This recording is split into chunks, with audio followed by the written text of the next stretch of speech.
Hello guys, 15 out of 16 highest scorer of Game Week 5 are priced below 7 million. If you can spot those hidden gems and fill them at right time, then this season is for you. And I'm here to shed some lights on those value players cause I have 20 million in my bank. Quick recap on Game Week 5.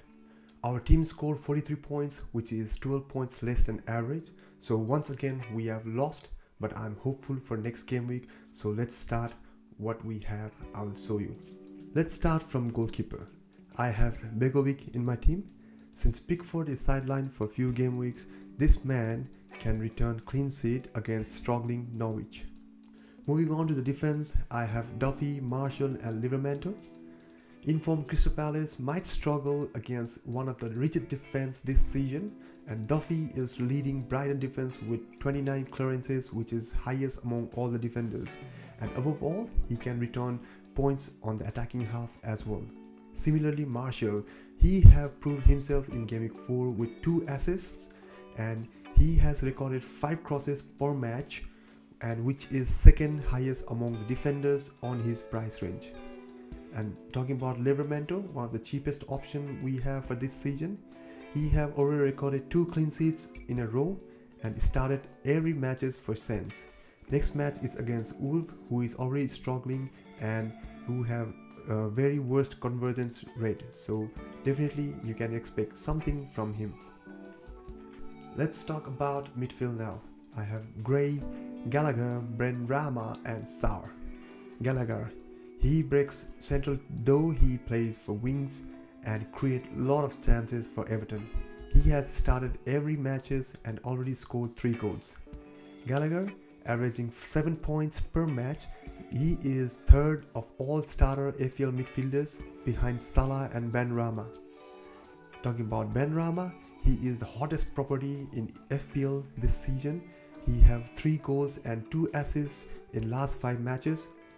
And if you don't have him, then better get him in because it's not too late still.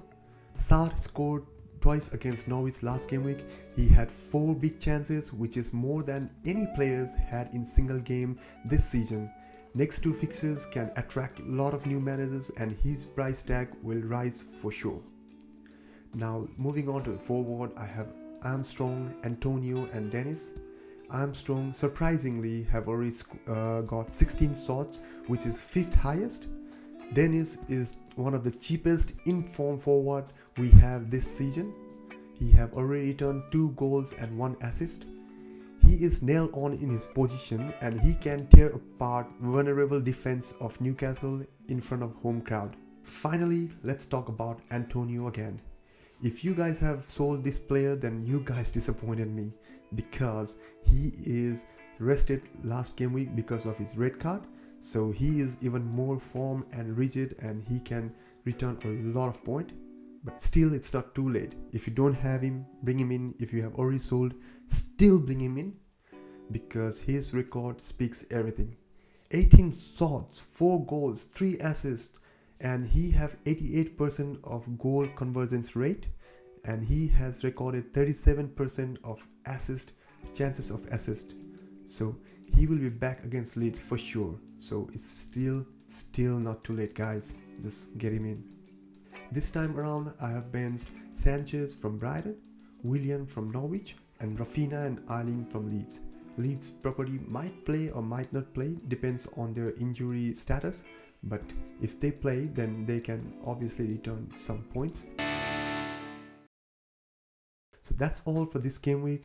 Since the premium players like Ronaldo, Lukaku, Salah, Mane and Trent Alexander-Arnold are performing really well, you can't have all of those players in your team, but still if you can choose the value players and be very cautious about them, then you can score a lot of points and you will be laughing at the end of the game week. So best of luck, guys. See you on next game week. Thank you.